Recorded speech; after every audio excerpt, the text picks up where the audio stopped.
piano studio recital, showcasing and celebrating students' work learning piano in all different stages. The recital, held in the Fine Arts Building Concert Hall, featured pieces by many different composers in a few varying music styles. The music was thoroughly enjoyed by all who attended. Be sure to keep up with all of the music department's performances on their Instagram at @music@Eastern. It's a new beginning for Eastern as Dr. Karim Ismaili was inaugurated as the 7th president in Eastern's 136th year of history on Friday. Dr. Ismaili took on the role after retirement of Dr. Elsa Nunez, who had been president of Eastern University from 2006 to May of 2024. Ismaili came to Eastern from Bridgewater State University, where he served as the provost and the executive vice president. The day's festivities begin with a ceremony within the Fine Arts Concert Hall, where after speeches by multiple faculty members and the Board of Regents, Dr. Ismaili was officially inaugurated. The day's festivities then moved on to the Student Center for celebration with music, food, dance performances, custom Dr. Ismaili football kit giveaways, and picture taking with Dr. Ismaili. ETV spoke with Dr. Ismaili, asking him about his feelings becoming the 7th president of Eastern, where he stated that he was elated and praised Eastern's community, students, faculty, and staff. ETV is one of the many clubs here at ECSU. While viewers tune in to get the latest local and national news, they don't know what goes into a live show and how to join the club. Thankfully, Jared Toffel is in the comm building to give the rundown. Jared? Good evening, everyone. My name is Jared Toffel, and I'm live here in the Communication Building, where every Thursday, starting at 7 p.m., ETV News is hosted in room 114 right behind me. If you ever had issues locating the studio, just like my cameraman Nick did back during his freshman year, first locate the radio station. From there, follow the long hallway all the way to the end, and it's the very last door on the right. Come on down to sit in on the show and see what it's like to produce exactly what you're watching right now. From packages, man on the streets, to our wonderful anchors, there's numerous roles available for you to try to gain valuable experience in the field of TV news. That's all for me. I'm Jared Toffel with Nick Walsh behind the camera. Back to the room, literally right behind me. With the Trump administration cracking down on immigration, many undocumented students are fearful of what could happen. Reporter Ananya Patel took to campus to see what Eastern is doing to protect these students. Hello everyone, my name is Ananya Patel, and today we are taking a look into what Eastern Connecticut State University is doing to protect their undocumented students with the recent changes in the federal government and new policies being enforced around the country. Immediately once entering office, the Trump administration and Kristi Noem, the current Secretary of Department of Homeland Security, rescinded guidance that prevented immigration officials from arresting individuals at schools, churches, and colleges. Since 1993, federal policy has been that immigration enforcement actions were prohibited near or at these locations. However, the Trump administration is looking to crack down on illegal immigration and threaten mass deportations. Justice officials have said that they will investigate state and local officials who refuse to follow and enforce the policies. We spoke to one Eastern Connecticut State University student to get their reaction on immigration policy changes. One of my initial reactions to all the policy changes ongoing is reminding myself that at the end of the day, there are certain checks and balances that are in our government, and hope that representatives and other people in power just take that initiative to reduce how fast these policies are being enacted. As you can see, during this time of change, students have a lot on their plate. So what exactly is Eastern Connecticut State University's plans if ICE were to come on campus?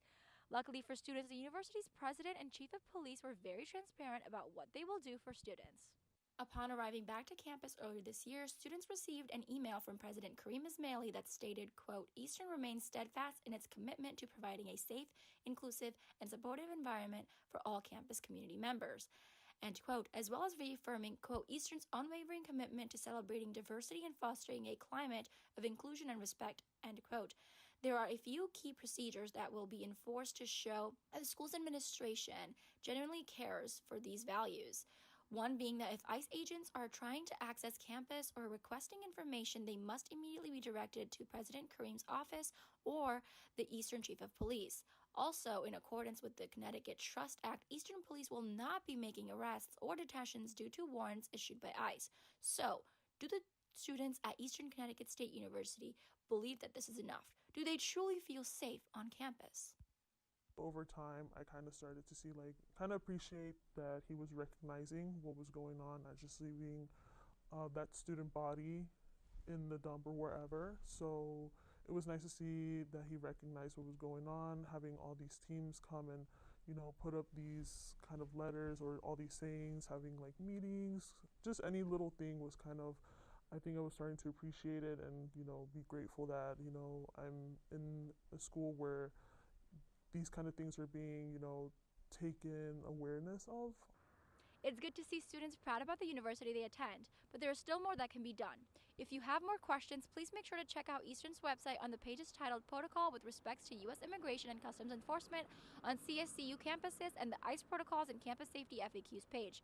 That's all from me. My name is Ananya Patel with Jared Toffel behind the camera. Thanks for listening. This past Saturday, Cavs showed up to support women's lacrosse against the Beacons of UMass Boston. They gave away 20 t-shirts to the first 20 students at the game. The Warriors had a great game, taking the win 16-5. To keep up with CAB, follow them on social media at CAB Eastern. And don't forget to follow Eastern Athletics to keep up with upcoming games and more. Today is National High Five Day.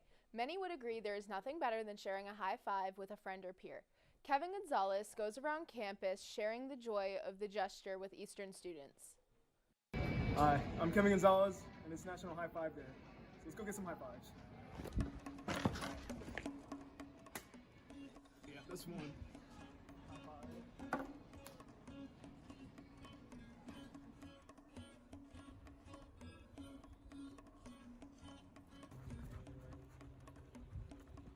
High five. High five. High five. Boom. Boom. How we doing? High five. What are we doing? I think so.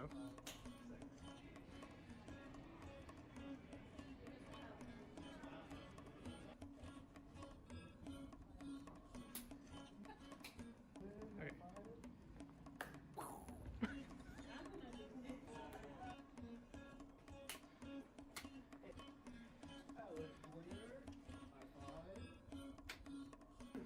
For ETV News, this is Kevin Gonzalez. Griffin Davis behind the camera. Sending it back to you guys. Rain or shine, he's got you covered. Resident weather boy Dylan Ellis is in the studio to give us the forecast after this short break. Stick with us.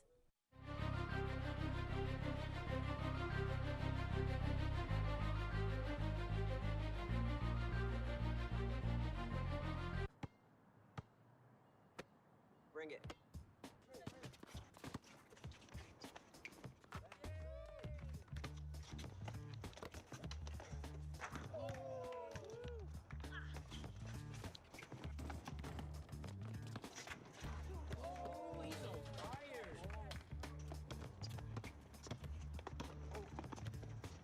Time out, guys. I'm late to dinner. My mom's gonna kill me. Catch you guys later. Mom wants us home. Okay. Bye, guys. You guys need a ride? Sure. Yeah. All right. How about some one-on-one? I gotta go eat, man. Sorry, I'll see you later.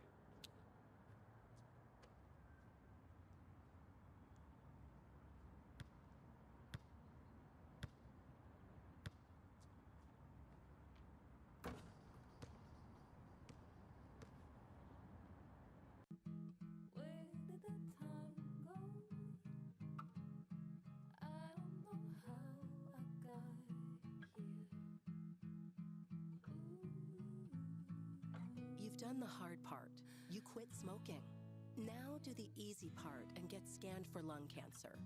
If you smoked, you may still be at risk, but early detection could save your life. Talk to your doctor and learn more at savedbythescan.org.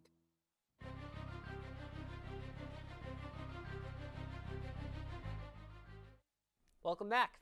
Dylan is in the studio to dish out this upcoming week's weather. What's the weather looking like, Dylan? Hello, Eastern! Weather boy Dylan here for your ETV weather forecast. I hope you all had a great day. Let's get right into it. Today in Willimantic, Connecticut, we saw a high of 59 degrees of sunny skies. Later on tonight, you should expect clear skies of a low of 33. On to the extended forecast now. Tomorrow, we're going to see mostly cloudy conditions, a high of 65 and low of 50. Saturday, we're going to see cloudy conditions again, a high of 76 and a low of 56. Sunday, we're going to see partly cloudy skies, a high of 62 and a low of 37. Monday, we're going to see mostly cloudy skies, a high of 61 and a low of 45. Tuesday, we're going to see mostly cloudy skies, a high of 70 and a low of 47. Let's go to the ETV sports weather forecast for the weekend. Tomorrow, the men and women track teams will be hosting the Bonnie Edmondson Classic, like I just said for Friday here in Willimantic, mostly cloudy skies with a high of 65. On Saturday, the men and women track teams once again will be playing. They will make the short trip over to Yukon and Stores for the Yukon Northeast Challenge. They'll see the same conditions we will have here in Willimantic, a high of 76 and cloudy skies. The baseball team is heading over to Salisbury in Maryland for a doubleheader against Salisbury University. Perfect weather for baseball, 82 degrees for the high and mostly cloudy skies. Finally, the softball and both the men and women's lacrosse teams will host home games this weekend. Softball will play a doubleheader against UMass Dartmouth. Men's lacrosse will play against the University of Southern Maine, and women's lacrosse will play against Plymouth State University. Like I said earlier for Willimantic, 76 and mostly cloudy for the conditions. That does it for your ETV weather forecast for this week. This has been Dylan Ellis for ETV News. Let's send it back to the anchors. Thanks, Dylan. Up next, Katy Perry felt like a firework this week, heading up into the sky and into space. Also, tariff concerns could lead to more Americans flocking to the thrift. More details after this short break. Stick with us.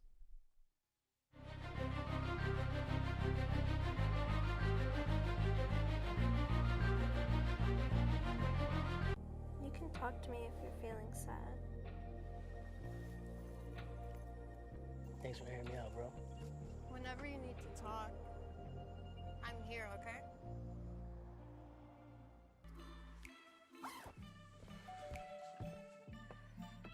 Yo, camping buddy. Okay, you guys ready? Dude, I thought you were driving. I thought you were driving. Oh, I never said I was driving. I definitely can't drive. Okay. If you're high, just don't drive. It's illegal everywhere. If you feel different, you drive different. Hear that? That's the sound of your life. Perfectly imperfect. But every time you drive after drinking, the music gets drowned out. Your life sounds pretty great. Don't let a buzz ruin it. Buzzed driving is drunk driving. Don't drive buzzed.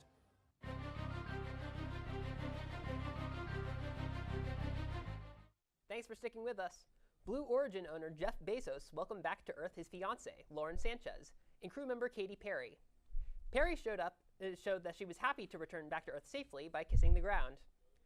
She was joined by journalist Gail King, film producer Carrie Ann Flynn, former NASA rocket scientist Aisha Bowe, and bioastronautics scientist Amanda Wynn.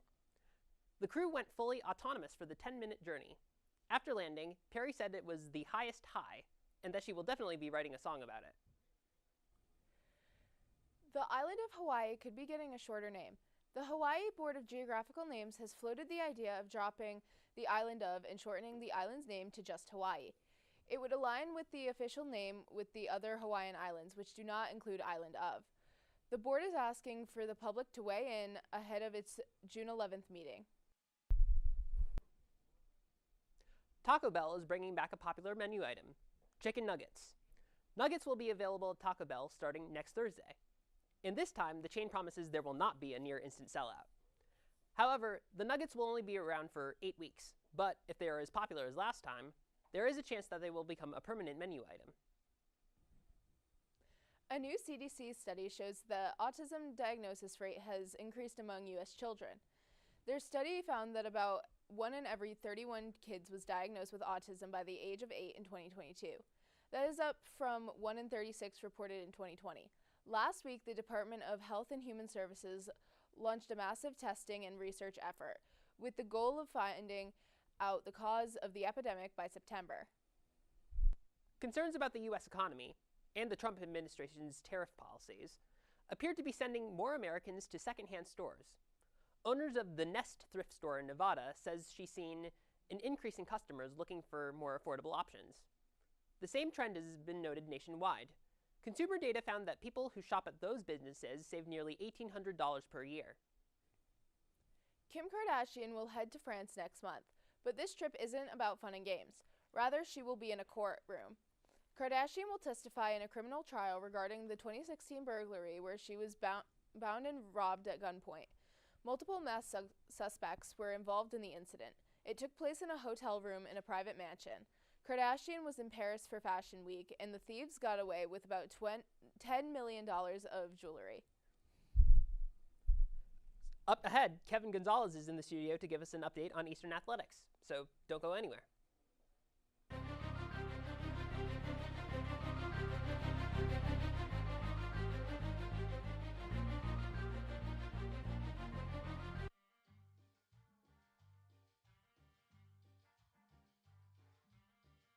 Adding your own flavor to fashion comes with age. Okay, Dad, look at you. Welcome. Hi. Forgetting how to add doesn't. Finding it difficult to work with numbers may be a sign of Alzheimer's. Dad, are you okay? An early diagnosis can help improve the quality of life for your loved one. Learn the warning signs of Alzheimer's. Some things come with age, some others don't. Emma, did you hear? Todd's in the hospital. Who's Todd? He got a collapsed lung from vaping. He thought it was cool. Not cool. Promise you won't vape, Emma. It can lead to a lifelong addiction, and we can't be friends if your lungs collapse. Bogus. Wacky sitcom teens aren't the best people to talk to your kid about vaping. Hey, you got a minute? You are. Start the conversation with your child about vaping today. From ECTV, hi, and welcome to EC's News Before Noon. News 22, Good evening, and welcome to tonight's edition of News 22. and now ETV, this student-ran news broadcast has been giving the news to the Eastern community for over 30 years. From news on campus, national news, one-on-one or editorial segments, weather forecast, and of course our very own Eastern athletics. Your campus, your news, from ETV. We are live every Thursday night at 7 p.m. only on our YouTube channel. You can also follow us on Instagram at ETVnews_.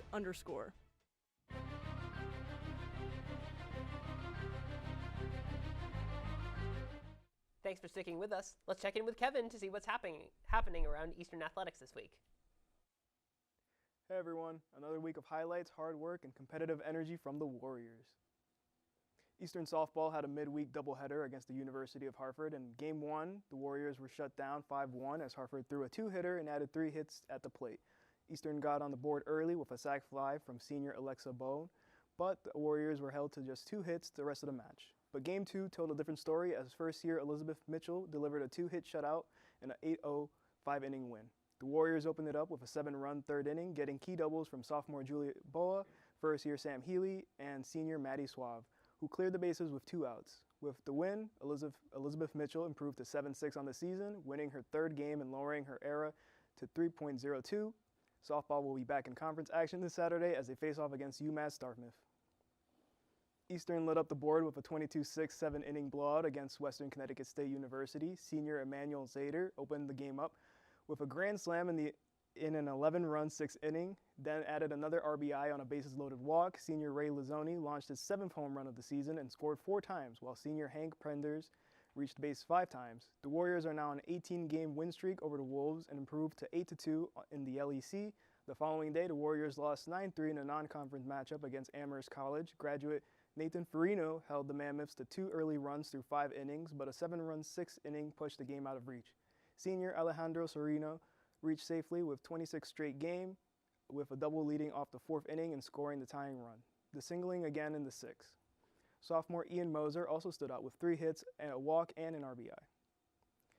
Eastern's men's lacrosse fell to Western Connecticut 27 as the Wolves took advantage of 2 unanswered runs of 7 and 8 straight goals to pull away.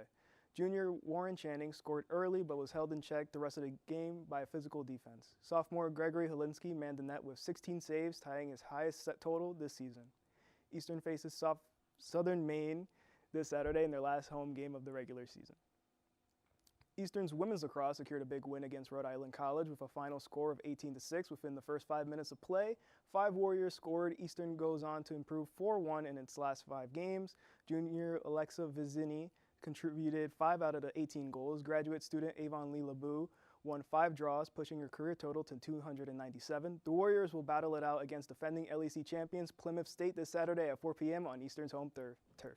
Best of luck to all Eastern teams hitting the field next week. To stay locked in on all the action, make sure to follow us at Eastern Athletics for more daily updates, highlights, and more. That's a wrap for Eastern Athletics this week. I'm Kevin Gonzalez, sending it back to you guys in the studio. Thanks for the update, Kevin. That wraps up tonight's edition of ETV News. Please be sure to follow us on all of our social media platforms and to subscribe to our YouTube channel. From director Jason Saloy, producers Kaylee Roberts and Emily Madden, and the entire ETV News staff, thank you for watching. Once again, I'm Kyla McKinney. I'm Jacob Worst. Wishing you a great evening. Thanks for tuning in. We'll see you all next week, Eastern.